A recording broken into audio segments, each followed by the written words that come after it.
playing. Why am I so tan? Why? I'm not Yeah, this I know. tan. I don't think it's that you're tan. I think I'm washed out. Like, dude, See, I just, I'm in San Diego. I dude. feel I'm like I did a spray tan or some It's shit. your lighting. See, watch. I can take the lighting up or down. There. Do I look less washed out? You look the same, actually. All I right. look at me, dude, and I look like I have jaundice or something. Like Dude, I look like I'm a tan. pale white baby, like just has no blood flowing. I'm a vampire.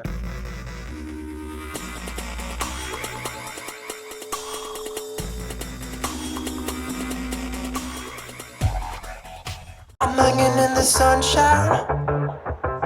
You should hit me with the splash gun so I cool down. I just thought it was interesting. I had this session the other day. They had just gotten back from the Joe Dispenza Advanced Workshop. Yep. And apparently those workshops are, you meditate for like 8 hours a day. Like, Dude, I don't know. I don't think I could do that. I could not. I couldn't think of anything I would want to do less than meditate for 8 hours a day. But anyway, I thought it was interesting because they never talked about COVID. And she had been at another workshop where there was a lot of fear about COVID. At the Joe Dispenza, the only thing he talked about was this research that they've been doing. And they were researching high vibrating cells. Now, I'm not sure exactly how you monitor a high vibrating cell, but they found that the COVID-19 virus could not penetrate a high vibrating cell. Interesting. It just made perfect sense. Well, it makes sense to me. Like, did they say who they was that was doing the research? Did they, or was it Joe Dispenza's team? I don't know for sure. I did actually do a little bit of research and I found there's some similar research at MIT. Oh, really? And they found that as they increased the vibration, the surface, the casing imploded. Wow. The shell of the coronavirus shattering was like an opera singer. You know how when they can sing and they can match the resonant frequency of the glass and then it shatters. I think Greg Braden had this in a video one time where they were taking water droplets and they were subjecting the water droplets to higher and higher frequencies, and how the water droplet would vibrate and completely change forms as the frequency rose. And actually, they even did that on, have you ever seen like the salt experiments? They take a metal plate and they put salt on it, and then they vibrate that plate at different frequencies and how the salt takes on different shapes. It's absolutely amazing.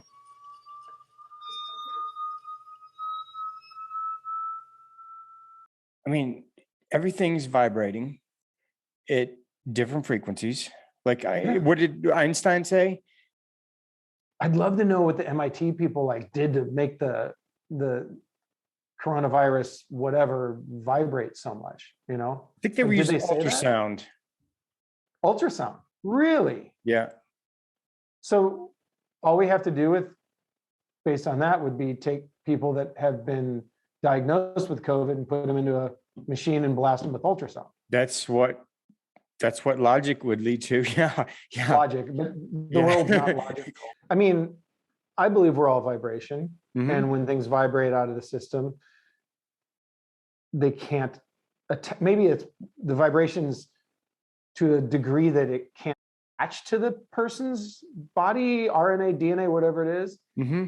It's fascinating. I've been watching a lot of stuff. Just I get friends from all over the world send me stuff that they find on and COVID and coronavirus. So I try not to go down the conspiracy theory rabbit holes. And at the same time, I'm open to looking at all sides of it. And so I see some of the craziest things coming from actual researchers that have been studying it for many, many years, people that are virologists and all that. And they just explain how it works with RNA, DNA, and the different types of water molecules that activate it, how they attach and all this. And trust me, it's way over my head. But I know a simple thing with what you and I do is that we're changing the crystalline structure of people when we work on them as ours continues to evolve. And so if we look at us being more than 80% water and we're changing the crystalline structure, that creates a different vibration, which I don't know. It's kind of cool to think that when we work on people, we kind of surround them with like a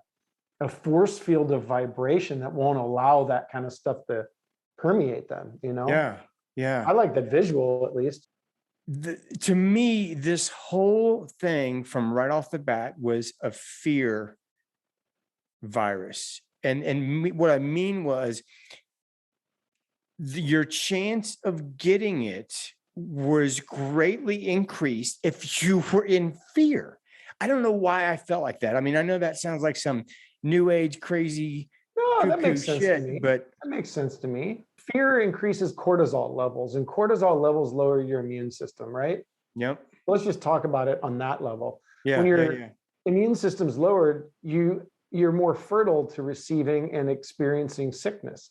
You could put 10 people in a room, let the COVID virus or particulates or whatever they are circulate throughout that room, and 3 people could get sick really severely, 3 people could get mildly sick, and the other 3 nothing happens to, or 4 nothing happens to. You don't know. Yep. And Yep. I believe it has to do with how germane and fertile we are, our environments, which would be our microbiome, our vibration, our energy, and like our immune system. So I believe there's so many components that have to do with it. And I do believe fear begets fear. And I do believe fear can lower your immune system. Yeah. And the vibration also, just in the thoughts that you have going through your head. I think that's really probably what creates your core frequency. Is that what you would imagine? I I think it's belief system. I think we're our own power plants, right? And once we unlock the way we can generate our frequency and vibration, or we can entrain to a higher one. And I believe that as we access what we access when we're doing the healing work, just as our clients do, I believe that it's ever expanding.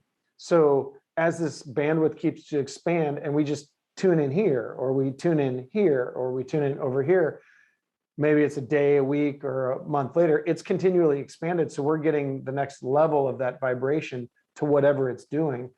So I believe that creates it. And yeah, I do believe it's in your thoughts, it's in your actions, it's in your perceptions, it's in what you watch. Like, there's so much out there in the world you can watch that's negative. Look, I love a great horror movie myself, but I'm not going to go down the rabbit hole and watch 9 weeks of horror movies nonstop. I'll just be like depressed.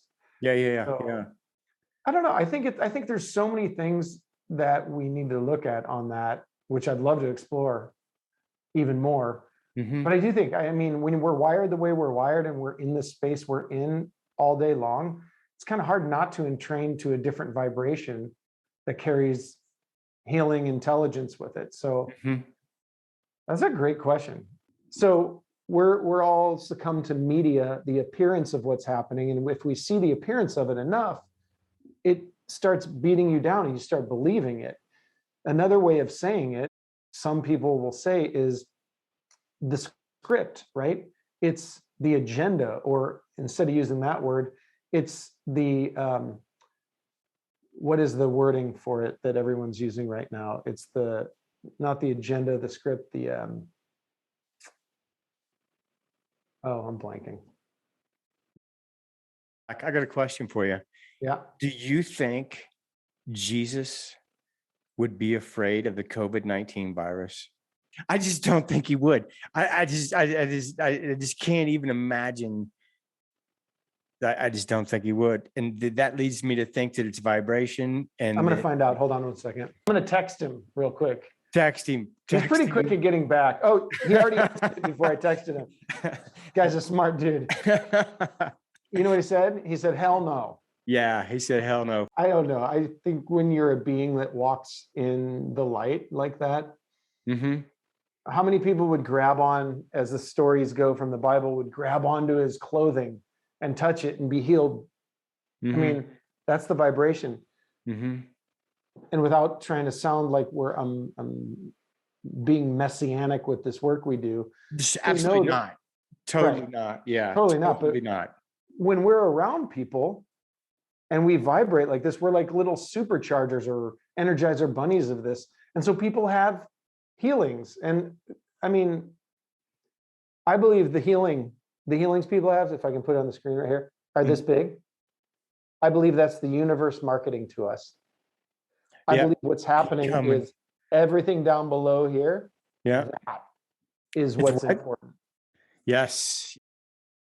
It's our evolution. You know, it's interesting you said that, because that's the reason I got into this. Was not for the physical healings. It was because I feel like my consciousness advanced like 300 years, and like, I was like, dude, I'm different. Like, something's different about me, man. Yeah. Like, I look the same, but I look the same on the outside, but dude, something is not the same. Man, I totally get that. And that's why I love doing this work. If I can help do this work and facilitate it for somebody else so they can experience what you and I have experienced, that's like my way of paying it forward or doing my contributory duty, my dharma. So I tell people when I give them a session that it's raising their frequency. You don't tell them that. I tell them it's changing the frequency. But I probably used that term. Come on. Yeah. I probably said raising your frequency because I think of it as in linear terms too. Yeah. I think if we're going to really educate people, it's changing your frequency. Maybe it's raising your frequency. I don't know. I can't verify that. Well, if I would say lowering your frequency, that doesn't feel right. You know what I mean? So follow your feelings. Yeah. But who's to say that lowering your frequency is bad? That's a definition we've put to it, a meaning we've assigned to it, just like good and evil, right? Well, I mean, I would intuitively feel that love would be a higher frequency than fear. I know. I'm just being. You're just being a dick. No. No, I'm good at that too. I really am. That's why I got this far. I look at it and I'm so cautious. I'm cautious about what I say lately because people misinterpret things so often. Yeah. And if they say, does it raise your frequency? Then I want to be able to say, I believe it raises your frequency, but I definitely feel it changes your frequency.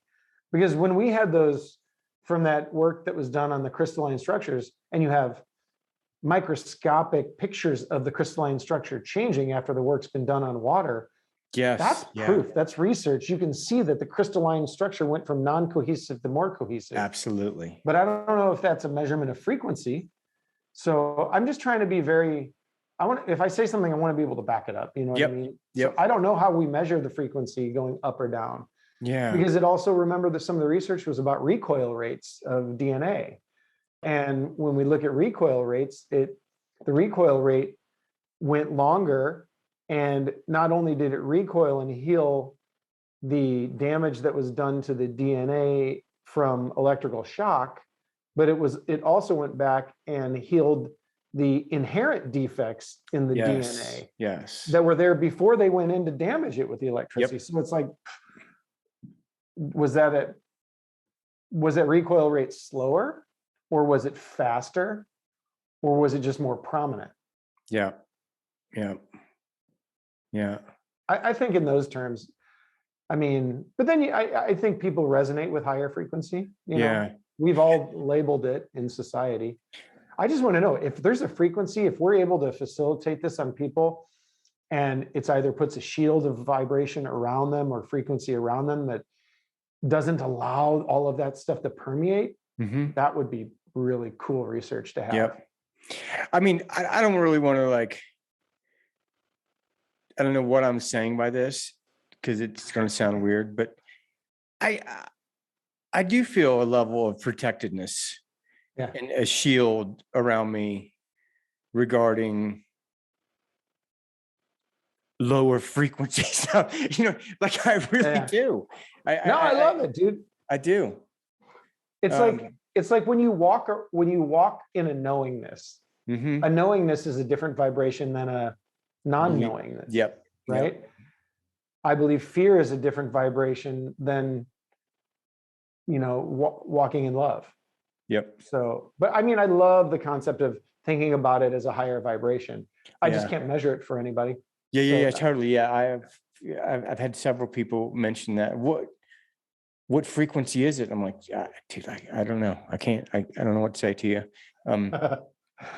It's interesting you were talking about your choice of words and how you describe things, because I've been reading the Law of One. Have you ever read that? No, you've got me interested in it. I need to read it. I want to talk to you about it. So I love stuff like that. Pretty fascinating. Some of it just brings this new understanding. Like, I'm assuming that you have a belief that certain beings of consciousness have volunteered to come here to help with this shift. Would you agree with that? Like my volunteers video. Oh, 100%. Yeah, 100%. Okay, that's what when I saw your video the first time years ago, it made me cry because it resonated through me. Like I got it because I've been doing this work for so long. Yeah, totally. I love that. I do. I believe we're those people. Yep. We're the beings of light. That's. I believe we all are. I believe it's an ability we all have. I believe we're catalysts that don't burn up, like we've spoken about before. Mm-hmm. And I believe we're remembering who we really are. Yep. Okay. And I think as that consciousness of remembering who we are sparks another one, and boom, boom, boom, boom, boom, it takes wildfire and starts moving forward. And there's going to be resistance. There's going to be spots where that fire won't illuminate, and that's fine. But what is it? The 100th monkey theory, where once we get enough critical mass, it's going to keep going. I think we're all here to do that. I just found it fascinating when I'm reading the Law of One, and it's talking about these volunteers, and it's talking about how there are volunteers from the fourth density, the fifth density, the sixth density, the seventh density. And it was saying the difference between them. And it was like a fifth density wanderer is more susceptible to this insane world. It's more like if somebody needs love. Well, I'm fascinated by the word choice of density. Yeah. Because density has a connotation in our society that it's the opposite. Yeah, thick, totally. Heavy, it's weighted, it's not light and open and porous, Totally. And that's interesting you say that. That's exactly what I'm talking about. Like our language has this. It's limited. It's limited. Yeah, our language is very limited. Because fourth density is actually lighter and more freeing. Is that what it says? As it goes up, it becomes lighter and lighter. It becomes, and like fifth density is there's no body, Okay. You don't even need a body. I've definitely felt that before. So if a cycle would be like 25,000 years, I think we're like 30 years into the fourth density. So we are like baby steps into the fourth density. In that book, in the Law of One, the channeled information talks about that we're moving into the fourth density. Whereas like Dolores Cannon, she's talking about shifting into the new earth. One of the things I will never forget this. I don't remember if you were on the road with us on this one. God, we've done so many of them. I remember at one point somebody said they looked at us and we talk about like what you mentioned, the Hopis, the Incans, the all different religions and groups and if you will, tribes. They all have this story of the fall of humanity, of the fall of mankind, Adam and Eve in the Garden of Eden, and original sin and whatever, and some point of disconnection, right? Mm-hmm. And one of the theories and one of the stories that you hear is the Pleiadian one that we've all been told, that there were Earth was a way station. There were different factions that were governing Earth while travelers and beings from the universe came in and stopped and did whatever they did, whether they vacationed, they refueled, they took a little time and before they went on to go do whatever they do. And these two factions started feuding. And in the feud, one of the factions for the control of the earth figured out how to disconnect 10 of our 11 or original 12 strands of DNA. And those of us that are light workers, as we've all been told or heard stories of, are back to reconnect that DNA. And it's also, other people say that those of us that are here doing the work that we're doing as light workers and healers are reconnecting strands of that DNA, right? And that we're reconnecting the third strand of DNA, and there's more and more and more.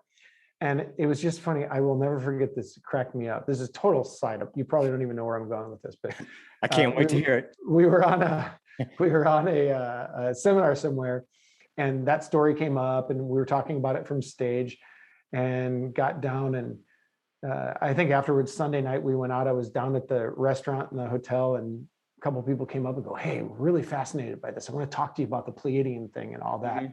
And they said, "Well, how does this have to do with karma?" And I looked at them like, "What do you mean? How does it have to do with karma?" Yeah. They're like, "Well, if that happened and we're multidimensional, but we're also living simultaneously occurring planes of existence. So that's happening right now. Then what's happening in this dimension that's going on?" It really made me think. I'm like, okay, well, if I'm one of the main instructors doing this work and also facilitating it, what the hell, man? Was I one of those people that was I on that research team that originally disconnected the DNA in the first place? Yeah, totally. And I'm here paying back a karmic debt to Totally. reconnect all this shit back? Yeah. Like, I don't know. You're Like, what making the hell? making amends Yeah. for a slight. Is this my punishment, my balancing out? I don't know. Yeah. No, That's a fun one. If it is, cool punishment. Yeah. I think about that stuff too. I think about that because I definitely feel pre-wired. I feel like I was pre-trained and pre-wired for this. And I went like 44 years through my life, completely just doing my shit, like whatever, playing golf and doing stuff. Yeah. And then boom, it's showtime, dude. It's time to get to work. It's time to wake up. You got some stuff to do. Yeah. One thing I found interesting, I put this in a video that I put out a couple of days ago. I never really talk about this. When I think back to the first sessions that I ever gave, this is not even finished the book. This is no training. This is nothing. This is just friends. Yeah. Those sessions were as profound for them as the people that I do now after 10 years. So I don't think I'm any better at it than I was the first time I did it. What the fuck is up with that? Like, well, you're not, because what the clarity of that is this: you're different than the first time you did it by virtue of this. You have rapport because you've worked with these frequencies for a long time. But back then you were learning, you were wide open, right? You were like, okay, bring it on. You didn't gild your mind or your thought process or your intentions with, I don't trust this, I don't think it's going to work. You just allowed. Yep. Right. And you were observing and allowing. So it came through really profoundly. And then the difference is some people won't allow themselves to go there, but you allowed yourself to go there. And now you are just at a different point in your own mastery. You're a master, man. You are walking as a master. You're not like a master. You're walking as a master on this planet because you know this healing work. And you know for a moment, the second you do a distance healing session, do a calibration, do a reconnection, whatever it is you're doing on somebody, you know instantaneously that person's going to receive the frequency and the vibration they need to have the shift or change in their life that they need, without question, whether they had an experience on the table or lying down on the couch or the bed or not. You know it. It's just, that's the difference. Yep. That's that old saying, what is it? There's a difference between understanding, knowledge, and knowingness. Right? When you understand something, it's a concept, right? When you have knowledge of something, it's because you've experienced it, you've seen the repercussions, the fallout, the backs and forwards of it, you've taken that understanding and evolved it. But a knowingness is where you're at right now. The knowingness is where that knowledge has integrated and completely resonated and galvanized into your being. Yeah. At least that's my opinion of it. Yeah. You have to pick up your daughter. Yes, I do. It just So, 3 okay, o'clock, dude. so. It was awesome talking to you. We will do this every week, and we'll just talk about something different every week. And I absolutely look forward to it, bro. You got it, brother. Send me a link to that stuff so I can see it. Cool. Okay. Surfing on a wave of good feelings. Well, it's just another Friday in paradise.